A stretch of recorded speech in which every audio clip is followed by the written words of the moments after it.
বলছি আপনি পিএম এর সময় ছিলেন? আপনি পিএম এর সময় ছিলেন? হ্যাঁ, কোনো নথি আনতে বলা হয়েছে আপনাদেরকে? কোনো এক্স কাউন্সিলর ছিল ওখানে পিএম এর সময়? আপনাদেরকে প্রেসার করা হয়েছিল কোভিডে, যেমনটা অভিযোগ করলেন একটু আগে?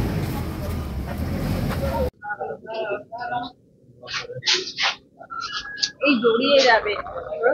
আপনাদের সাথে কি কথা বলা হয়েছে সিবিআই তরফ থেকে? আচ্ছা, সেদিকে কোন রকম প্রেসার করা হয়েছিল বডি তাড়াতাড়ি পোস্টমর্টম করানোর জন্য? কোন নথি কি আসতে বলা হয়েছে? আবার কি তলব করা হয়েছে? কোন রকম কি প্রেসার ছিল যে তাড়াতাড়ি পোস্টমর্টম করবার জন্য?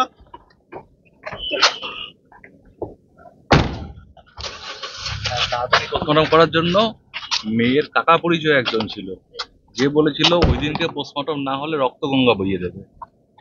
বাড়ির লোককে বলেছিল তাড়াতাড়ি করতে, পেপার আসাতে দেরি হওয়ার জন্য পোস্টমর্টম একটু দেরি হয়েছিল। বাড়ির লোক থেকে প্রেসার করা হয়েছে। ওই দিন পিএম না হলে রক্তগঙ্গা বয়ে যাবে। এক্স কাউন্সিলর বলে একজন কেউ ছিলেন, নাম বলতে পারবো না। এক্স কাউন্সিলর বলেছিলেন? হ্যাঁ, ওনার বাড়ির বলেছিলেন? আমাকে বলেছিলেন, ওনার রিলেটিভ একজন কেউ, নট ব্লাড রিলেটেড, মেবি বাইরের কেউ, বাইরের লোক। আচ্ছা, বলেছিলেন পোস্টমর্টম ওই দিনই করতে হবে। ওই দিনই করতে হবে?